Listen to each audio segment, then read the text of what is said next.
तो भारत के हर राज्य की अपनी अलग संस्कृति और पहचान है, लेकिन आज हम जिस राज्य के बारे में बात करने वाले हैं उसको भारत का सबसे खूबसूरत प्रदेश कहा जाए तो गलत नहीं होगा। भारत में सबसे ज्यादा नेशनल पार्क इसी राज्य में स्थित हैं और सबसे ज्यादा आदिवासी लोग भी भारत के इसी राज्य में निवास करते हैं। यहाँ का खाना, लोकगीत, त्योहार और परंपराएं भारत के अन्य राज्यों से बिल्कुल अलग है। ये एक ऐसा राज्य दोस्तों जो कई ऐतिहासिक किलों की धरोहर है। इस राज्य में एक ऐसी नदी भी है जो उल्टी बहती है और इतिहास से लेकर आज तक कई महान लोगों ने इस राज्य में जन्म लिया है। ये एक ऐसा राज्य है जो एक समय पर भारत का सबसे बड़ा राज्य हुआ करता था, लेकिन सन 2000 में छत्तीसगढ़ को इस प्रदेश से अलग कर दिया गया था, जिसके बाद से लेकर आज तक ये भारत का दूसरा सबसे बड़ा राज्य बना हुआ है। इस राज्य में एक ऐसी जगह भी है जहाँ पिता बेटी की विदाई के वक्त अपने दामाद को सांप देते हैं। आई थिंक छत्तीसगढ़ का नाम आते ही आप समझ गए होंगे कि हम किस प्रदेश की बात कर रहे हैं। जी हाँ, ये कोई और नहीं बल्कि है मध्य प्रदेश। तो चलिए एक साथ चलते हैं मध्य प्रदेश के सफर पर। दोस्तों, आज के समय में मध्य प्रदेश की कुल जनसंख्या 82.34 मिलियन यानी कि 8 करोड़ 34 लाख के आसपास है। राज्य की सीमाएं उत्तर प्रदेश, महाराष्ट्र, राजस्थान, गुजरात और छत्तीसगढ़ से लगती हैं। यहाँ पर बोली जाने वाली सबसे प्रमुख भाषा हिंदी है। हालांकि कुछ जनजातीय क्षेत्रों में इसके अलावा अन्य भाषाएं भी बोली जाती हैं। राज्य की 90% आबादी हिंदू है, तो वहीं 6.5% लोग इस्लाम धर्म को मानने वाले हैं। इसके अलावा जैन, बौद्ध, सिख और ईसाई धर्म के लोग भी यहाँ पर रहते हैं। दोस्तों, मध्य प्रदेश को भारत का दिल या हार्ट ऑफ नेशन भी कहा जाता है। इस राज्य की स्थापना 1 नवंबर सन 1956 को हुई थी। आपको बता दें कि पहले इस राज्य की राजधानी नागपुर हुआ करती थी, लेकिन 1956 में राजधानी को नागपुर से भोपाल शिफ्ट कर दिया गया। भारत के मध्य में स्थित होने के कारण ही इसका नाम मध्य प्रदेश रखा गया है और एक समय पर इसे मध्य भारत के नाम से भी जाना जाता था। दोस्तों, मध्य प्रदेश में आज तक कई शासकों ने राज किया, जिसमें मराठा, चौहान, बुंदेल और चंदेल शामिल है। मुगलों और अफगानों ने भी मध्य प्रदेश की धरती पर कई सालों तक हुकूमत की है। भारत के इतिहास के सबसे महान राजाओं में शुमार राजा विक्रमादित्य की राजधानी उज्जैन भी मध्य प्रदेश में ही स्थित है और ये राज्य अपने कल्चर और शिल्प कला के लिए पूरी दुनिया में जाना जाता है। दोस्तों, भारत की सबसे पुरानी नदी नर्मदा को मध्य प्रदेश की जीवन रेखा माना जाता है। ये इस राज्य की सबसे प्रमुख और भारत की 5वीं सबसे बड़ी नदी है। ये अमरकंटक की पहाड़ियों से निकलती है और नर्मदा नदी की खास बात ये है कि ये विपरीत दिशा में बहती है। यस, और भारत की सभी नदियां जहां पश्चिम से पूर्व की ओर बहती हैं, ये नदी रिफ्ट वैली में विपरीत ढलान होने के कारण पूर्व से पश्चिम की ओर बहती है। दोस्तों, आपको बता दें कि मध्य प्रदेश भारत में सबसे ज्यादा आदिवासी समुदाय वाला राज्य है। प्रतिशत के लिहाज से देखा जाए तो राज्य की 21% आबादी जनजातीय समुदाय से ताल्लुक रखती है। इसमें गोंडी, भील, बैगा, कोरकू, कोल, सहरिया जैसी जनजाति सबसे प्रमुख है। दोस्तों, मध्य प्रदेश को लैंड ऑफ टाइगर्स भी कहा जाता है, क्योंकि यहाँ के नेशनल पार्क में बड़ी संख्या में बाघ और रॉयल बंगाल टाइगर पाए जाते हैं। जितने बाघ मध्य प्रदेश के टाइगर रिजर्व और नेशनल पार्क में पाए जाते हैं, उतने शायद दुनिया के किसी भी जंगल में नहीं देखने को मिलेंगे। आज के समय में मध्य प्रदेश में कुल 10 नेशनल पार्क,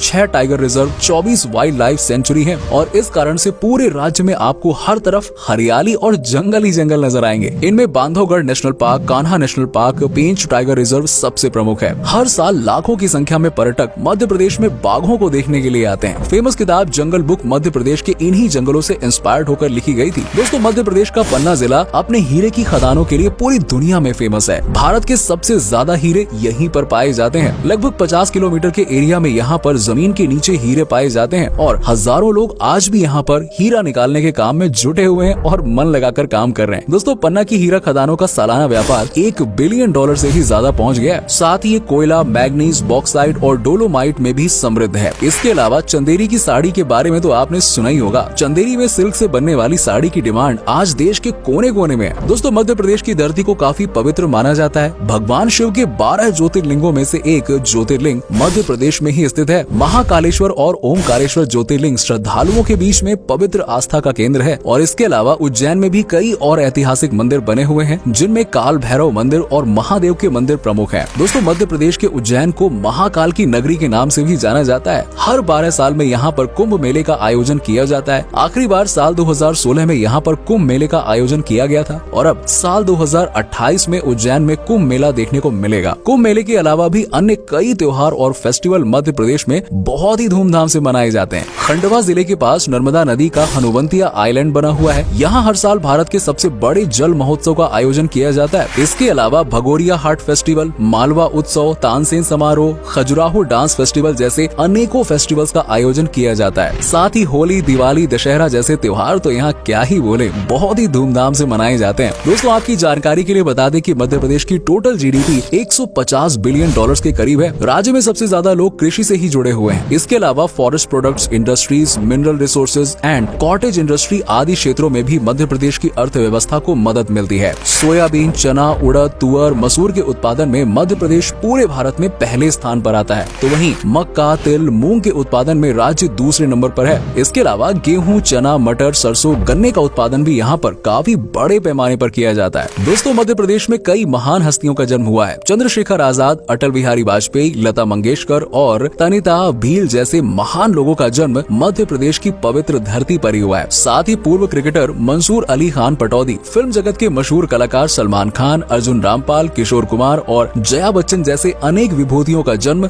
मध्य प्रदेश में ही हुआ है। मध्य प्रदेश में आज भी कई अजीबोगरीब परंपराएं निभाई जाती हैं। गौरिया एक ऐसी आदिवासी समुदाय है जहां पर बेटी की विदाई के वक्त पिता 21 जहरीले सांप देकर उसे घर से विदा करता है। और हाँ, माना जाता है कि सांप ना देने से लड़की का घर टूट जाता है। ऐसा इसलिए माना जाता है क्योंकि इस समुदाय का मुख्य काम है सांप पकड़ना और उसे लोगों को दिखाकर पैसे कमाना। दोस्तों, मध्य प्रदेश के बैतूल जिले में रज्जड़ नाम का एक समुदाय रहता है जहाँ के लोग खुद को पांडवों का वंशज बताते हैं। ये लोग हर साल एक अजीब सी परंपरा का पालन करते हैं जिसमें कांटों के ऊपर लोग लेटते हैं और खुद को दर्द पहुंचाते हैं। एक समय तो ऐसा था जब मध्य प्रदेश की गिनती भारत के सबसे बीमार राज्यों में की जाती थी, लेकिन आज ये एक समृद्ध राज्यों में गिना जाता है। राज्य के ज्यादातर घरों में 24 घंटे बिजली की सुविधा उपलब्ध है। पढ़ाई लिखाई के मामले में भी मध्य प्रदेश तेजी से तरक्की कर रहा है। आपको जानकर हैरानी होगी कि मध्य प्रदेश के सिंगरौली जिले के बुंदेला में वीणा वंदनी नाम का एक ऐसा स्कूल है जहाँ के सभी स्टूडेंट्स दोनों हाथों से लिख सकते हैं। जी हाँ, इस स्कूल में 200 बच्चे पढ़ते हैं जिन्हें पहली क्लास से ही दोनों हाथों से लिखना सिखाया जाता है और बच्चा 8वीं क्लास तक पहुँचते पहुँचते इसमें बिल्कुल एकदम एक्सपर्ट हो जाता है, 3 इडियट वाले प्रोफेसर की तरह। जी हाँ दोस्तों, मध्य प्रदेश की बात चली रही है और संगीत की बात ना आए, ऐसा कैसे हो सकता है यार? क्योंकि संगीत जगत में अपना नाम अमर करने वाली महान तानसेन भी मध्य प्रदेश से ही ताल्लुक रखते थे। बधाई डांस, राई डांस, चोट कोरा डांस, भगोरिया डांस आदि राज्य के प्रमुख लोक नृत्य हैं। साथ ही मध्य प्रदेश का खाना भी काफी लजीज माना जाता है यार, और यहाँ के लोगों की सुबह की शुरुआत पोहे और जलेबी के साथ होती है। इसके अलावा भुट्टे का कीस, दाल बाफला, सीख कबाब, चक्की की शाक और पालक पूरी का स्वाद तो क्या ही बोले, एकदम लजीज रहता है। ये आपको मध्य प्रदेश में खाने के लिए मिल जाएगा। दोस्तों, लखनऊ के बाद अगर किसी जगह का पान सबसे ज्यादा पसंद किया जाता है तो वो है भोपाल। भोपाल का पान बहुत फेमस है। अगर आप मध्य प्रदेश जाएं तो भोपाल का पान एक बार जरूर ट्राई करें। चलिए दोस्तों, अब आपको मध्य प्रदेश की बेस्ट टूरिस्ट डेस्टिनेशंस के बारे में बताते हैं जो आपके सफर को और मजेदार बनाने के लिए काफी है। खजुराहो मध्य प्रदेश का एक ऐसा ऐतिहासिक स्थल है जहाँ पर कई प्राचीन मंदिर बने हुए हैं और उन मंदिरों के बाहर की गई नक्काशी काफी फेमस है। खजुराहो के मंदिर के बाहर आपको कामसूत्र की कलाकृतियाँ बनी हुई नजर आएंगी जिन्हें देखने के लिए देश विदेश से हर साल बड़ी संख्या में पर्यटक आते हैं। ये जगह यूनेस्को की वर्ल्ड हेरिटेज साइट की सूची में भी शामिल है। रायसेन जिले के अंतर्गत आने वाली भीमबेटका में 600 से ज्यादा प्राचीन गुफाएं हैं। यहाँ की दीवारों पर आपको 12,000 साल पुरानी पेंटिंग्स देखने को मिलेगी। इसमें कई गुफाएं 1 लाख साल पुरानी बताई जाती हैं। ये जगह भी यूनेस्को की विश्व ऐतिहासिक धरोहर की सूची में शामिल है। साथ ही 3री शताब्दी ईसा पूर्व में सम्राट अशोक द्वारा बनवाया गया सांची का स्तूप भी वर्ल्ड हेरिटेज में शामिल है। मध्य प्रदेश के इतिहास के बारे में अगर जानना चाहते हैं तो आप ग्वालियर शहर जरूर जाइए। यहाँ का बना हुआ ग्वालियर फोर्ट भारत के सबसे बड़े किलों में से एक माना जाता है। इसके अलावा यहाँ पर सिंधिया परिवार का ऐतिहासिक जय विलास पैलेस भी आप घूमने के लिए जा सकते हैं। ग्वालियर से कुछ ही दूरी पर स्थित झांसी में रानी लक्ष्मीबाई का झांसी का किला आप घूम सकते हैं और झांसी के पास ही ओरछा नाम की जगह, ये जगह आपको जरूर पसंद आएगी। यहाँ पर राजा राम का मंदिर है और भारत में इकलौता ऐसा मंदिर है जहाँ भगवान राम की पूजा